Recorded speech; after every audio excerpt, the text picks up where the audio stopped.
الحمد لله نحمده ونستعينه ونستغفره ونؤمن به ونتوكل عليه ونعوذ بالله من شرور أنفسنا ومن سيئات أعمالنا من يهده الله فلا مضل له ومن يضلله فلا هادي له ونشهد أن لا إله إلا الله وحده لا شريك له ونشهد أن محمدًا عبده ورسوله أما بعد فإن خير الحديث كتاب الله وخير الهدي هدي محمد صلى الله عليه وسلم وشر الأمور محدثاتها وكل محدثة بدعة وكل بدعة ضلالة وكل ضلالة في النار اللهم صل على محمد وعلى آل محمد كما صليت على إبراهيم وعلى آل إبراهيم إنك حميد مجيد اللهم بارك على محمد وعلى آل محمد كما باركت على إبراهيم وعلى آل إبراهيم إنك حميد مجيد فقد قال الله تبارك وتعالى في القرآن المجيد والفرقان الحميد أعوذ بالله السميع العليم وبوجهه الكريم وسلطانه القديم من الشيطان الرجيم بسم الله الرحمن الرحيم وَلَنَبْلُوَنَّكُمْ بِشَيْءٍ مِّنَ الْخَوْفِ وَالْجُوعِ وَنَقْصٍ مِّنَ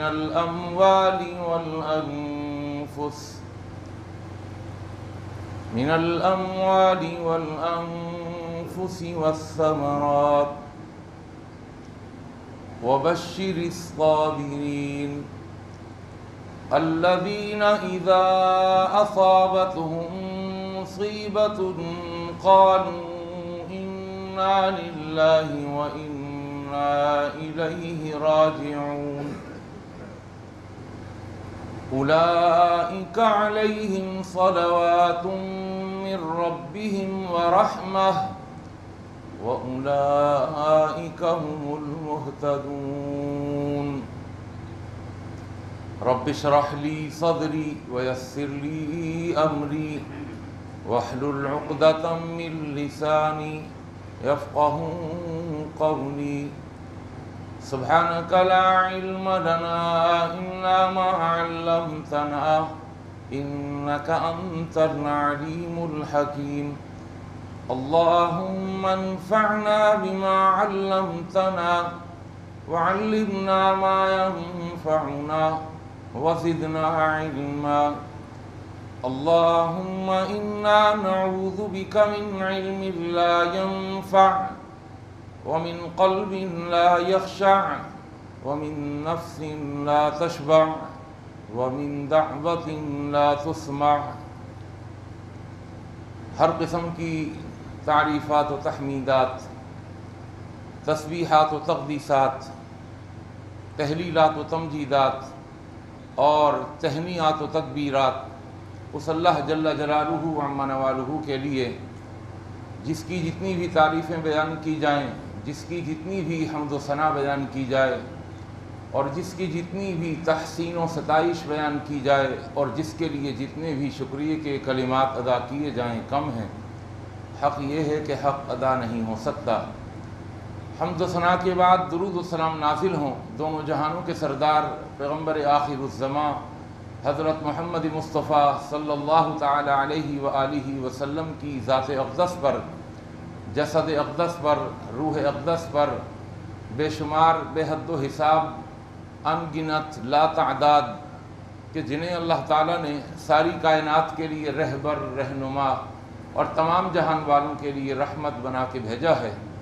مختصر سی حمد و صلات کے بعد قرآن مجید کا دوسرا پارہ، دوسری سورت سورہ بقرہ کی آیت نمبر 155 آپ کے سامنے تلاوت کی ہے۔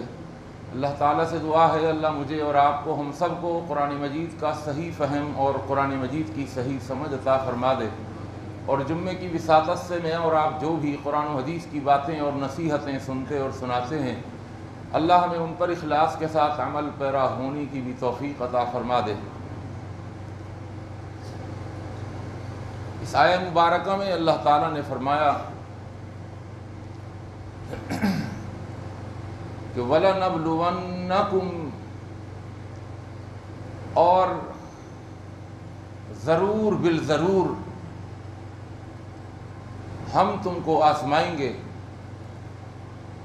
یہ جو 2 مرتبہ میں نے کہا ضرور بالضرور، اس لیے کہ اس ایک لفظ میں اللہ نے شروع میں بھی لام تاکید کا ذکر کیا ہے،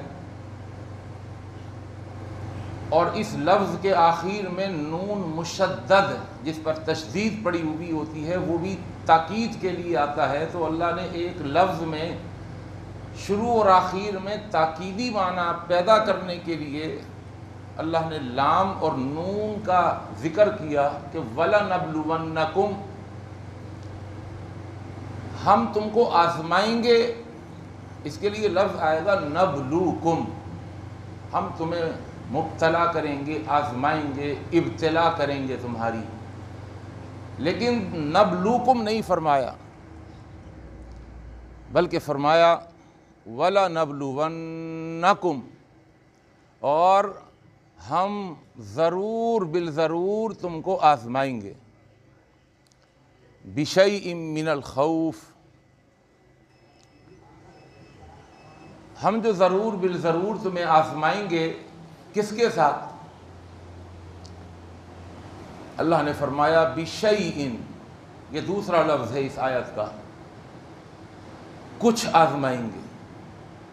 آزمائش بھرپور انداز سے نہیں ہوگی، آزمائش بھرپور نہیں ہوگی، آزمائش بہت بڑی نہیں ہوگی، بلکہ فرمایا بِشَيْءٍ، کچھ آزمائیں گے، کچھ تھوڑا سا آزمائیں گے۔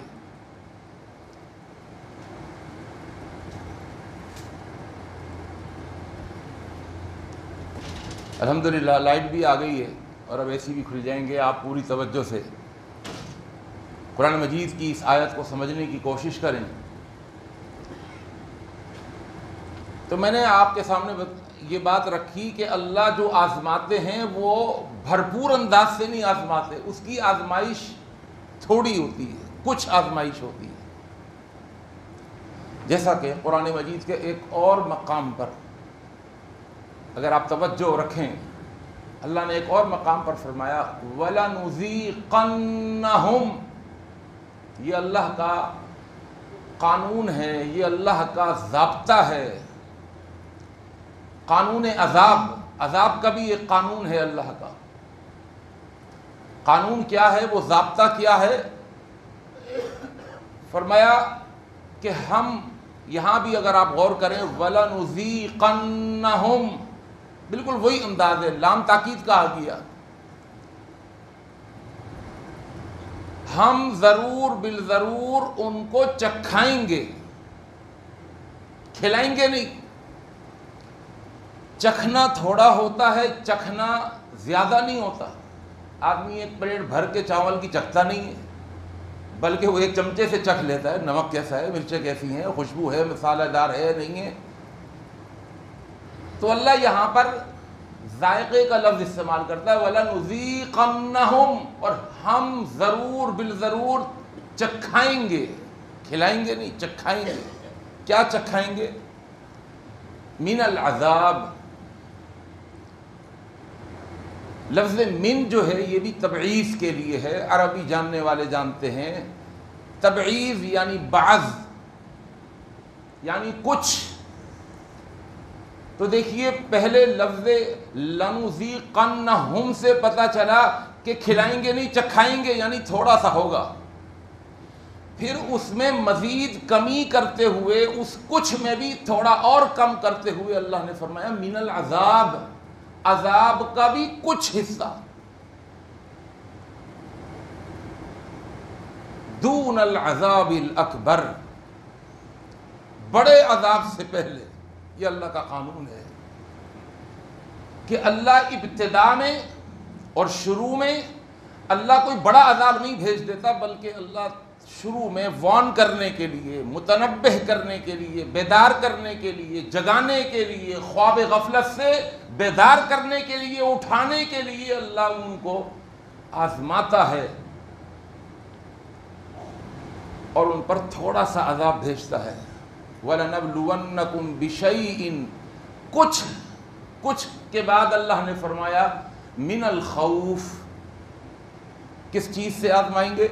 اچھا یہاں بھی لفظ من کا لفظ اللہ نے استعمال کیا، الخوف نہیں کہا بلکہ من الخوف، خوف میں سے کچھ خوف. من کے معنی سے خوف نہیں پورا، بلکہ خوف میں سے کچھ خوف ہم ان کے اوپر بھیج دیں گے. دوسری چیز والجوع، بھوک.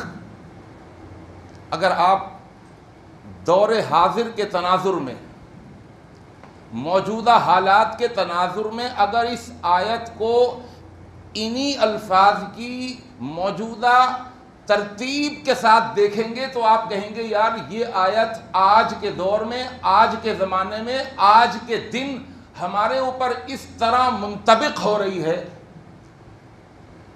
کہ ایسا لگتا ہے کہ آج کے دن کے لیے یہ آیت نازل ہوئی تھی. خوف آج کیا ہے؟ خوف ہے نہیں. کرونا جس کو لگ چکا ہے اس کو بھی خوف کہ نکلے گا باہر، رپورٹ جو کب نیگیٹو آئے گی، پازیٹیو آ گئی. پھر خوف بھی کئی طرح کا بھی کہ یار یہ بیماری ہے بھی یا نہیں. یہ تو دو متضاد چیزیں سننے میں آ رہی ہیں. خوف، تو یہ خوف بڑا پاورفل ہوتا ہے اور یہ اللہ کا عذاب ہوتا ہے، اور اللہ کے عذاب کا کچھ حصہ ہے، یہ پورا نہیں، کچھ حصہ. وَلَنَبْلُوَنَّكُمْ بِشَيْءٍ مِّنَ الْخَوْفِ وَالْجُوعِ، بھوک. کاروبار بند، دکانیں بند، مارکیٹیں بند، لاک ڈاؤن 8 تاریخ تک مکمل بند. آپ یقین جانیے وہ بیچارے روز مرہ کے کمانے والے، روز کھود کر روز پانی نکال کر پینے والے، وہ دہاڑی دار طبقہ یا وہ متوسط طبقہ کہ جو اس مہنگائی کے دور میں اپنے آپ کو جان جوکھوں کی محنت میں اپنے آپ کو ڈال کر، محنت اور مشقت میں ڈال کر جو کچھ پیسے کمانے کی کوشش کرتا ہے، وہ بھی دکان بند کر کے باہر بیٹھ کر چھپ چھپ کر، اس طریقے سے چھپ کر جائز کاروبار کر رہا ہے کہ جیسے کوئی چرس اور افیم کا کاروبار کرنے والے مافیا کے لوگ، وہ چھپ چھپ کر ڈر کر پولیس نہ آ جائے، یہ نہ آ جائے. یہ صورتحال انا للہ و انا الیہ راجعون. سب سے پہلے اللہ نے فرمایا خوف والجوع، اور بھوک. ونقص من الاموال، نقص کہتے ہیں کمی کو، نقصان اسی سے ہے. من الاموال، یہ جو اموال مال کی جمع ہے، کاروبار، نقصان، اس کاروبار کا جو نقصان ہے یہ بھی تھوڑا تھوڑا شروع ہو جائے گا. والانفس، چوتھی چیز انفس، نفس انسانی، جانیں. بیمار بھی ہو گئے تو اسپتال جانے سے ڈر رہے ہیں، کہنے یار کرونا کے کیس میں گھسیٹ لیں گے. والانفس، اور جانیں، جانوں کا تلف، جانوں کا ختم ہونا، ان اموات والانفس والثمرات. ثمرہ کہتے ہیں کہ کسی کا اصل مال، راس المال، اس کا کیپٹل وہ ختم ہو رہا ہوگا، اس میں کمی آ رہی ہوگی. والثمرات، اور کچھ لوگ کہ ان کا راس المال تو ختم نہیں ہو رہا ہوگا، ان کا کیپٹل تو ختم نہیں ہو رہا ہوگا، ان کے اندر ایک ہولڈنگ پاور ہوگی، لیکن ان کے ثمرات، ان کے فوائد، ان کے پروفٹ وہ کم ہو رہے ہوں گے مسلسل. وہی نا، غریب آٹے کو اور امیر گھاٹے کو رو رہے، ہر آدمی رو رہے. ایسا لگتا ہے کہ آج کے دور کے لیے اللہ نے یہ آیت نازل فرمائی. اللہ کیا کریں پھر؟ فرمایا الذی خلق الموت والحیات لیبلوکم ایکم احسن عملا. اس نے یہ زندگی اور موت ہی اس لیے دی ہے کہ تمہاری آزمائش کرے. یہ آزمائشوں کے دن ہیں اور بڑی زبردست آزمائش ہو رہی ہے. فرمایا وبشر الصابرین، صبر کرنے والوں کو خوشخبری دے دیجیے، بشارت دے دیجیے. الذین اذا اصابتہم مصیبۃ،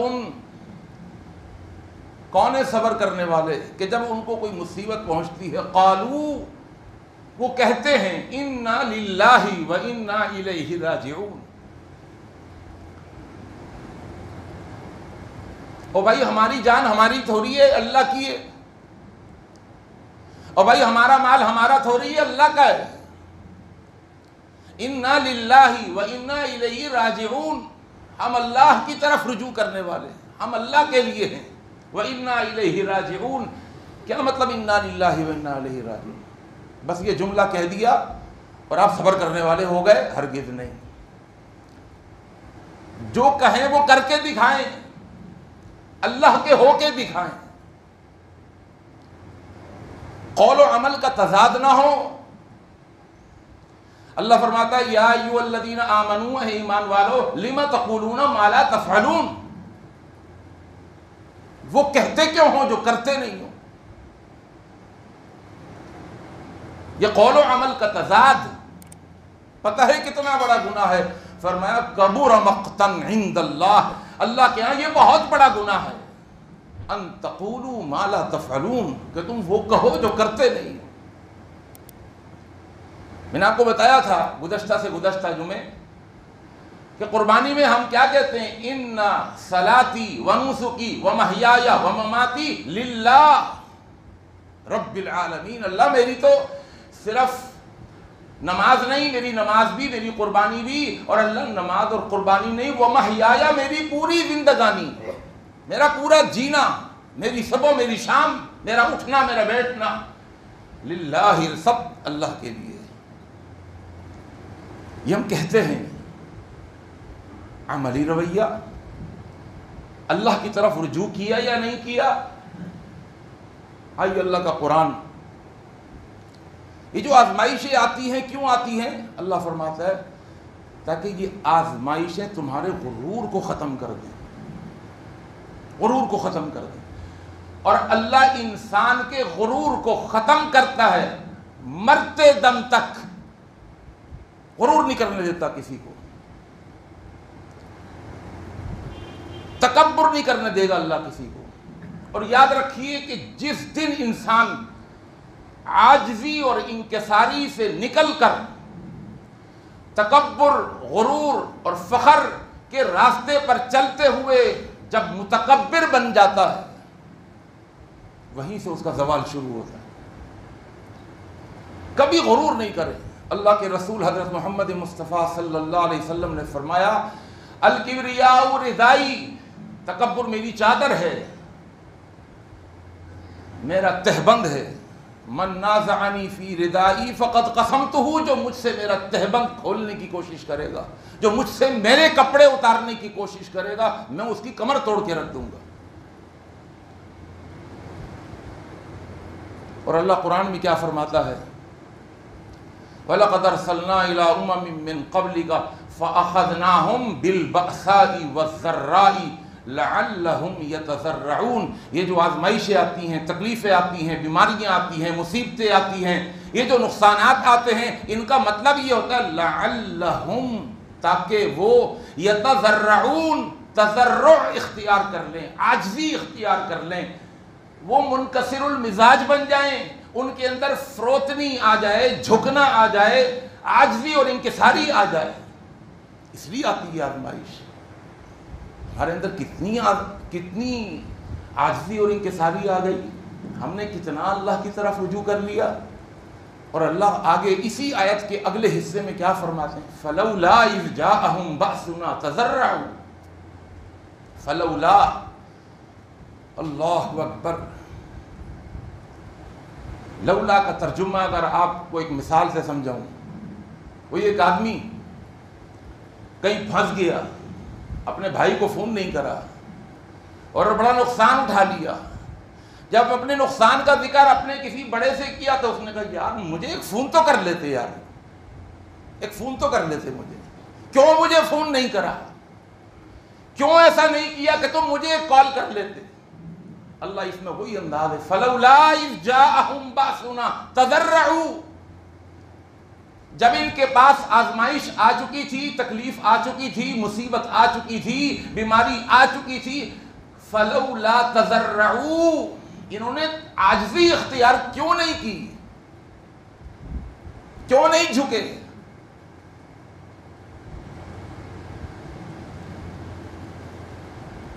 آج بیماری آتی ہے تو آ جائے، اب تو ہم یوز ٹو ہو گئے، 2 سال ہو گئے، اب تو کرونا کھیل بن چکا ہے. یہ اور بات ہے کہ ہے بھی بیماری یا نہیں، ایک الگ، اس سے الگ ہٹ کے میں کہہ رہا ہوں، ہے تو آزمائش. تھوڑی دیر کے لیے مان لیں کہ یہ صرف مصنوعی آزمائش ہے. دنیا کے اندر پولوشن زیادہ ہے اور اس پولوشن کی وجہ سے ہر دوسرا تیسرا آدمی نزلے اور زکام اور سانس کا اور پھیپھڑوں کا مریض ہے. یہ ایک کامن بیماری ہے جو صرف پاکستان ہندوستان کی نہیں، پورے ورلڈ کی بیماری ہے. یہ اسی کو کرونا کے نام سے متعارف کرا دیا. یہ میں نہیں کہہ رہا، جس طرح کے لوگ کہہ رہے ہیں. تھوڑی دیر کے لیے چلیے، لیکن ہے تو یہ ایک بیماری جو ایک نئے نام سے سازشوں کا سفر طے کرتے ہوئے آئی. یعنی وہ سازش ہے لیکن ہے تو صحیح. اس کی تباہ کاریاں نظر تو آ رہی ہیں. تعلیم ختم، کاروبار ختم، تعلقات ختم، قرآن مجید کو مسجد میں جا کر چھونا ختم. یہ ہم غریب علاقوں کی مسجدیں ہیں جہاں ایک دوسرے کے اٹھائے ہوئے قرآن اٹھا رہے ہیں سب، جہاں اب بھی ایک دوسرے سے مصافحہ کر رہے ہیں. ان کی روحانی پاور ان کی جسمانی پاور سے بہت بڑی ہوئی ہے. ان کا امیون سسٹم بڑا اسٹرانگ ہے. ان کی ایمانی حرارت ایسے 10 کرونا کو جلا کر خاکستر کر دینے کے لیے کافی وافی ہے. اس کے باوجود آپ پوش علاقوں میں جا کر کے تو دیکھیں، ہاتھ ملانا تو دور کی بات، قریب نہیں آ رہا ہے. سینے پر ہاتھ رکھا اور جھک کر کے چائنیز بن چکے ہیں. اور تو اور انا للہ و انا الیہ راجعون، جتنا بھی افسوس کیا جائے کم.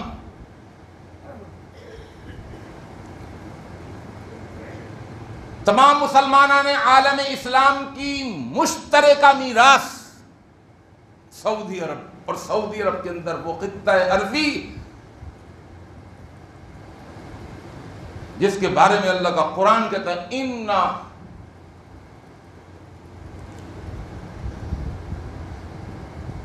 وُضِعَ لِلنَّاسِ ان اول بیت وضع للناس للذی ببکۃ مبارکا وہدی للعالمین. جس قرآن کو اللہ کہتا ہے کتاب مبارک، یہ برکت والی کتاب ہے. جس خطہ ارضی کو اللہ کہتا ہے وہ برکت والا خطہ ارضی. آپ سب نے سنا اور دیکھا اپنی آنکھوں سے، اور مصدقہ اطلاعات کے مطابق حرم پاک کے اندر بھی قرآن مجید کی 2 کیٹیگریز کر دی گئی ہیں۔ یہ وہ قرآن ہے جن کو ایک دفعہ ہاتھ لگا لیا گیا، یہ اس سائڈ رکھنا، یہ نیو قرآن ہے، ان ٹچ قرآن جنہیں ابھی ہاتھ نہیں لگایا گیا، یہ ابھی جراثیم سے محفوظ ہیں۔ ہاتھ لگاؤ، پڑھو، پڑھ کر وہاں نہ رکھنا، یہاں رکھنا، یہ یوز ہو چکا ہے، یہ استعمال ہو چکا ہے۔ انا للہ و انا الیہ، اس کو کیا کر رہے ہیں؟ وہ دوبارہ کرامت بنا رہے ہیں۔ اللہ کے قرآن کی اتنی بڑی بے حرمتی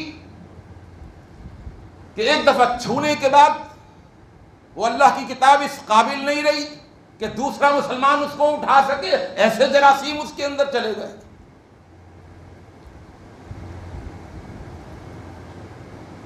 اللہ اکبر۔ دہلی کے اندر جب ایک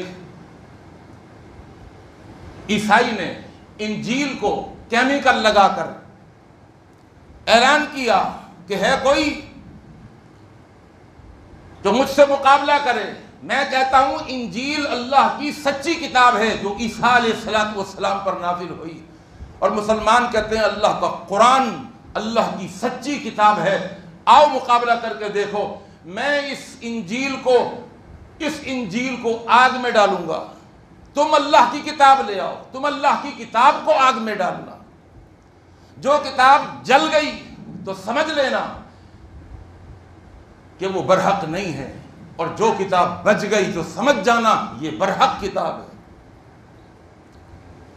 حضرت شاہ صاحب کو جب پتہ چلا تو اٹھے، تھوڑی دیر کے لیے تو سکتہ طاری ہوا، پھر وہ مرد قلندر اٹھا، اس نے اس کے چیلنج کو قبول کیا، اور انہوں نے فرمایا آؤ میں یہ تمہارا چیلنج قبول کرتا ہوں، لیکن معمولی سا فرق ہے، بس میری ایک ہی شرط ہے۔ وہ کیا شرط ہے؟ تم نے تو یہ کہا کہ آگ جلائی جائے گی اور اس آگ کے اندر دنیا کے سامنے انجیل کو بھی ڈالا جائے گا اور دنیا کے سامنے اللہ کی کتاب قرآن مجید کو بھی ڈالا جائے گا۔ میں کہتا ہوں نہیں، ہم اللہ کی کتاب کو کہیں ڈالتے نہیں ہیں، کہیں پھینکتے نہیں ہیں۔ آؤ اس طرح تمہارا چیلنج قبول کرتا ہوں، تو اللہ کی کتاب انجیل کو اپنے سینے سے لگا اور میں اللہ کی کتاب قرآن کو اپنے سینے سے لگاتا ہوں، میں بھی آگ میں جاتا ہوں، تو بھی آگ میں جا۔ جو سچا ہوگا وہ اللہ کی کتاب سمیت بچ جائے گا، جو جھوٹا ہوگا وہ اس کتاب سمیت جل جائے گا۔ وہ بھاگا وہاں سے کہ یہاں ایسے ایسے لوگ زندہ ہیں جنہیں اللہ کی کتاب کے اوپر اتنا اعتماد ہے، اور اللہ کا قرآن یہ معمولی کتاب ہے۔ لو انزلنا هذا القرآن على جبل، اور معمولی سا کرونا وائرس جس کا مقابلہ اللہ کا قرآن نہ کر سکے، کیا حیثیت ہے اس وائرس کی؟ اللہ کہتا ہے کہ پہاڑ بھی اگر آ جائے اور پہاڑ کے اوپر بھی اللہ کی کتاب اگر نازل ہو جائے تھی، لرأیتہ، آپ دیکھتے اس پہاڑ کو، خاشعا متصدعا من خشیت اللہ، وہ پہاڑ بھی اللہ کے ڈر سے ریزہ ریزہ ہو جاتا، پاش پاش ہو جاتا۔ وَلَوْ أَنَّ قُرْآنًا سُيِّرَتْ بِهِ الْجِبَالُ أَوْ قُطِّعَتْ بِهِ الْأَرْضُ أَوْ كُلِّمَ بِهِ الْمَوْتَى۔ دیکھیے تو صحیح اللہ کا کتاب، اللہ کا قرآن کہہ کیا رہا ہے؟ تین ناممکن باتیں، تین ناممکن باتیں۔ وَلَوْ أَنَّ قُرْآنًا سُيِّرَتْ بِهِ الْجِبَالُ، ہم کراچی میں رہنے والے جو پہاڑی علاقوں میں جنہوں نے سفر نہیں کیا وہ کیا جانے، جو پہاڑی علاقوں کا سفر کرتے ہیں اور کرتے رہتے ہیں ان کو سمجھ میں آئے گا۔ فرمایا یہ اللہ کی کتاب اتنی تاثیر رکھتی ہے اپنے اندر، اتنا زور رکھتی ہے اپنے اندر، سُيِّرَتْ بِهِ الْجِبَالُ، کہ اس کے زور سے، اس کی تاثیر سے یہ جو پہاڑ ہے نا جن کا وزن ناپا ہی نہیں جا سکتا، کتنے وزنی پہاڑ، ایک پہاڑ کے بعد دوسرا، دوسرے سے تیسرا، 40,000 فٹ کی بلندی پر وہ پہاڑ، اتنے بلند و بالا پہاڑ. اور اللہ کا پہاڑ، اللہ کے بنائے ہوئے یہ پہاڑ، اللہ نے قرآن میں ان کے ذکر کیا، والجبال اوتادا. وتد کہتے ہیں، اوتاد جمع ہے وتد کی، واو تا اور دال. اس کیل کو کہتے ہیں، اس کیلے کو کہتے ہیں، اس کھوٹے کو کہتے ہیں جو زمین کے اوپر گاڑا جاتا ہے. کیل دیوار کے اندر ٹھونکی جاتی ہے، اور کیل کے ٹھونکنے میں، وتد کے ٹھونکنے میں، کیلے کے ٹھونکنے میں قاعدہ یہ ہے کہ اس کا 2% حصہ، کہ وہ اس کو اگر 3 حصوں میں تقسیم کر لیا جائے تو وہ 2/3 جو ہے وہ زمین کے اندر ہوتا ہے، 1/3 باہر ہوتا ہے. 2/3 زمین کے اندر، 2/3 دیوار کے اندر، اور 1/3، تبھی وہ مضبوط ہوتا ہے. اور اللہ نے یہ زمین پر پہاڑ ٹھونکے تھے. اللہ کا قرآن کہتا ہے کہ اللہ نے جب زمین بنائی تو یہ زمین ہلتی تھی. فخلق الجبال، اللہ نے پہاڑوں کو پیدا کیا اور پہاڑوں کو اس کے اندر ٹھونک دیا. اور اللہ نے فرمایا بہا علیہا، اے زمین ان پہاڑوں کی وجہ سے اب بیلنس ہو جا. زمین بیلنس ہے پوری پوری. تو یہ پہاڑ جتنے اوپر ہیں، یہ 1/3 اوپر ہے، 2/3 زمین کے اندر ہے. کتنے وزنی. اللہ فرماتا ہے وَلَوْ أَنَّ قُرْآنًا سُيِّرَتْ بِهِ الْجِبَالِ. قرآن کی طاقت اور قرآن کی تاثیر تو ایسی ہے کہ یہ پہاڑ، یہ سیرت کہتے ہیں سیر کرنے کو، یہ اس طرح چلے زمین پر جس طرح کوئی زمین پر سیر کرتا ہوا چلتا ہے زمین پر. یہ پہاڑ اللہ کے قرآن کی طاقت سے زمین پر چل سکتے ہیں. پہاڑ چلنا شروع ہو جائے. کتنی ناممکن سی بات ہے، ہماری عقل نہیں مانتی. یعنی قرآن کیا کہتا ہے اپنے بارے میں، اللہ کیا کہتا ہے قرآن کے بارے میں. اور ایک مسلمان اللہ کے قرآن سے بھی خائف ہے. اتنا کمزور ہو گیا یہ اللہ کا قرآن، اتنی کمزور ہو گئی اللہ کی کتاب. بڑا افسوس ہوا جب میں نے یہ سنا کہ وہاں یوزڈ قرآن ایک طرف ہیں اور ان ٹچ قرآن دوسری طرف رکھے ہوئے ہیں. انا للہ و انا الیہ راجعون. ڈوب مرنے کا مقام. شرم آنی چاہیے. اللہ کہتے ہیں رجوع کیوں نہیں کیا میری طرف، تضرع اور تذلل، عاجزی اور انکساری اور مسکنت کیوں نہیں دکھائی جب کوئی بیماری آئی تمہارے پاس. بتائیے مسجدیں آج کتنی آباد ہوئیں. کوئی تبدیلی اپنے اندر محسوس کری کہ ہم اب دیندار ہو گئے. اس بیماری سے ڈر کر، اس وبا سے ڈر کر چلیں، بیماری نہیں ہے، وبا نہیں ہے، تھوڑی دیر کے لیے تسلیم کر لیں. لیکن ایک بہت بڑی آزمائش ہے تو صحیح، ایک وہ چیز جو بیماری نہیں ہے وہ بیماری کی شکل اختیار کر کے آ چکی ہے، چلیں یہی فرض کر لیں. یہ ایک آزمائش بن چکی ہے، صرف مسلمانوں کے لیے نہیں، تمام انسانوں کے لیے. اتنا ڈر، اتنا خوف اپنے اوپر سوار کر لیا. اللہ کی قسم جتنا کرونا کا خوف اپنے اوپر سوار کیا، اگر اتنا خوف اللہ کا سوار کر لیتے اپنے اوپر، کرونا کی کوئی حیثیت نہیں تھی. اللہ جب ہی فرماتے ہیں فَلَا تَخَافُوهُمْ وَخَافُونِي، ان کا خوف نہیں کرو، میرا خوف کرو. فَلَا تَخْشَوْهُمْ وَاخْشَوْنِي، ان سے مت ڈرو، مجھ سے ڈرو. یعنی ڈرنے میں بھی توحید ہونی چاہیے. جیسا ڈرنا اللہ سے ہو ویسا ڈرنا کسی سے نہ ہو. ایسی احتیاط کریں، احتیاط. لیکن کیا جیسا کرونا سے ہم ڈریں، کیا ہم نے اللہ سے ایسا ڈرنا کبھی سیکھا؟ کیا مسجدیں آباد ہوئیں؟ کیا فجر کی نماز جماعت کے ساتھ پڑھنے کی توفیق نصیب ہوئی؟ میں نے ذی الحجہ کے مہینے میں بھی کہا تھا، اور یہ حدیث پھر سنا دوں. جامع ترمذی کی حدیث ہے. یہ حدیث میں نے کل بھی اپنے گھر والوں کو سنائی کہ جو فجر کی نماز میں نہیں آ رہے وہ اس حدیث کو سن لیں. اور پھر آپ کو دوبارہ سنا رہا ہوں جامع ترمذی کی حدیث، اللہ کے رسول صلی اللہ علیہ وسلم نے فرمایا ان افضل الصلوات من الصلوات عند اللہ صلاۃ الصبح فی یوم الجمعۃ فی جماعت. تمام نمازوں میں، ہفتے کی تمام نمازوں میں، ہفتے میں 7 دن ہے، 7 مرتبہ فجر ہوتی ہے، ان 7 مرتبہ فجر کی نمازوں میں بھی سب سے بہترین فجر کی نماز وہ ہے جو جمعے کے دن کی فجر کی نماز جماعت کے ساتھ پڑھ لی جائے. اللہ ہم سب کو پڑھنے کی توفیق عطا فرمائے. اس افضل ترین وقت کے اندر افضل ترین پڑھی ہوئی نماز کے بعد اللہ سے مانگیے، اللہ سے اس کا فضل مانگیے، اللہ سے اس کا کرم مانگیے. کیا ہماری مسجدیں بھر گئیں؟ نہیں. کیا ہماری نفرتیں ختم ہو گئیں؟ ہرگز نہیں. وہ گھرانے، وہ خاندان، وہ بھائی، وہ بہنیں، وہ رشتہ دار جو آپس میں لڑے ہوئے تھے، کیا وہ آپس میں انہوں نے اپنی لڑائی اور جھگڑے کو ختم کر لیا؟ نہیں.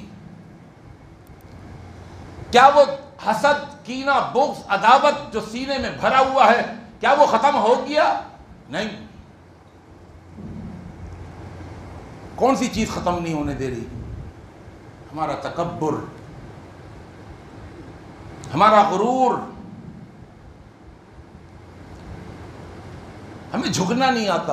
اور سنیے حدیث اللہ کے رسول حضرت محمد مصطفیٰ صلی اللہ علیہ وسلم کی، بیہقی کی حدیث ہے، اور یہ حدیث علامہ ناصر الدین البانی السلسلۃ الاحادیث الصحیحہ میں بھی لے کر کے آئے ہیں.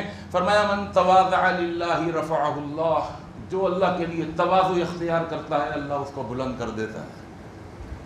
اور تکبر کرنے والے تو بلند ہونا چاہتا ہے نا.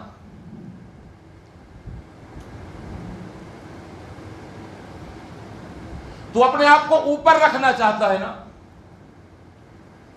اللہ نے تیری بڑائی کو تیری پستی میں چھپایا ہوا ہے. تیرے اٹھنے کو تیرے جھکنے میں چھپایا ہوا ہے. جھک کر کے اٹھے گا تو وہاں پر تو اٹھے گا، جھکے گا تو اٹھے گا. فرمایا من تواضع للہ رفعہ اللہ.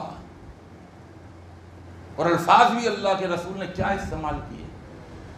یہ نہیں کہا جو تواضع کرے گا وہ بلند ہو جائے گا، یہ نہیں بلند ہو جائے گا، پتہ نہیں کون بلند کرے گا. رفعہ اللہ، اللہ اس کو بلند کر دے گا، اللہ اس کو بلند کرے گا. جس کو بلندی اللہ دے اسے کوئی پست کر سکتا ہے؟ نہیں سمجھ رہے بات. ایک ہے میرے اور تیرے کو کسی نے بلندی دے دی، کسی نے کسی کو اونچا مقام دے دیا، لیکن جس کو اونچا مقام اللہ دے دے وہ کتنا پکا ہوگا، وہ کتنا پختہ ہوگا، وہ کتنا مضبوط ہوگا. اگر بلندی چاہتا ہے تو اس کا صرف ایک ہی فارمولہ ہے، پستی میں جانا سیکھ لے، جھکنا سیکھ لے، اللہ تجھے بلند کر دے گا. من تواضع للہ رفعہ اللہ. اور پھر ہوتا کیا ہے؟ اللہ کے رسول صلی اللہ علیہ وسلم کی صحیح حدیث فَهُوَ فِي نَفْسِهِ صَغِيرٌ وَفِي أَعْيُنِ النَّاسِ كَبِيرٌ. کیا جملے اللہ کے رسول کے. جو جھک جاتا ہے، اچھا جھکنا بھی مصنوعی نہیں، حقیقی جھکنا، ڈرامے بازی نہیں، دل سے جھکنا. من تواضع للہ رفعہ اللہ فہو فی نفسہ صغیر. اس کا فائدہ یہ ہوتا ہے کہ یہ جھکنے والا اپنے اندر اپنے آپ کو بہت چھوٹا سمجھنے لگتا ہے. یار میں تو کچھ بھی نہیں. اللہ اس کو جھکنے والے کو اس کی نگاہ میں چھوٹا ہی رکھتا ہے. کمال دیکھیے اللہ کا. وفی اعین الناس کبیر. لیکن لوگوں کی نگاہوں میں اللہ اس کو بڑا کر دیتے ہیں. کیا کمال ہے. جو اپنی ذات میں اپنے آپ کو کمتر سمجھے اور دنیا کی نگاہوں میں وہ برتر ہو، وہ اعلیٰ ہو، وہ عرفہ ہو. فرمایا ومن تکبر وضعہ اللہ، اور جو تکبر کرتا ہے وضعہ اللہ، اللہ اس کو گرا دیتا ہے۔ کسی چیز میں بھی تکبر، دولت کا تکبر وہ بھی تکبر ہے، شہرت کا تکبر وہ بھی تکبر، علم کا تکبر وہ بھی تکبر، عمل کا تکبر وہ بھی تکبر۔ کبھی کبھی ہم 5 وقتہ نمازی، پہلی صف میں آنے والے بے نمازیوں کو حقیر سمجھ رہے، یہ ہمیں اللہ والے، یہ اللہ والے ہی نہیں ہیں، ہمیں دیندار، یہ تو ہے ہی نہیں دیندار۔ نہیں، تکبر نہ ہو، نہ علم کا تکبر، نہ عمل کا تکبر، نہ دولت کا تکبر، نہ حسن کا تکبر، نہ مال و دولت کا، نہ گاڑی کا، نہ گھر کا تکبر نہیں ہونا چاہیے۔ فرمایا ومن تکبر وضعہ اللہ، اور جو تکبر کرتا ہے اللہ اس کو گرا دیتا ہے۔ اور ہوتا کیا ہے؟ وَهُوَ فِي أَعْيُنِ النَّاسِ صَغِيرٌ، وہ لوگوں کی نگاہوں میں بہت چھوٹا ہوتا ہے۔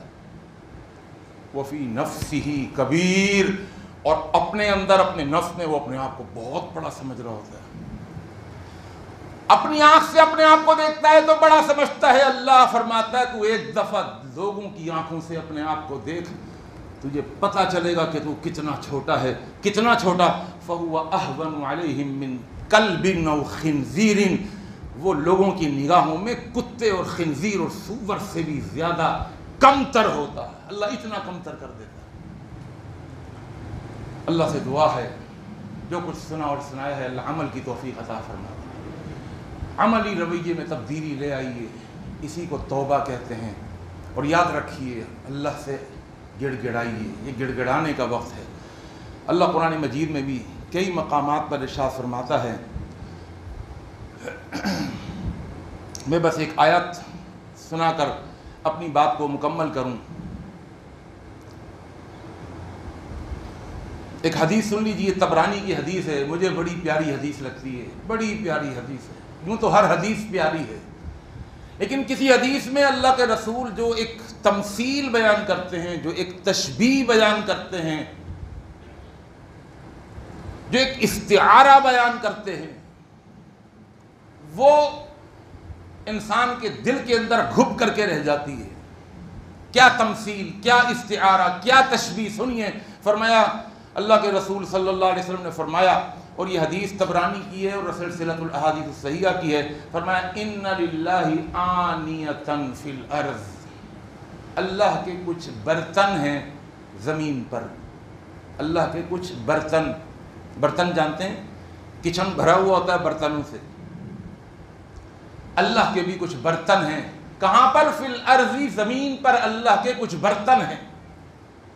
ان کا مالک اللہ ہے، یوں تو اللہ ہر چیز کا مالک ہے، لیکن اللہ کہتا ہے یہ برتن میرے ہیں۔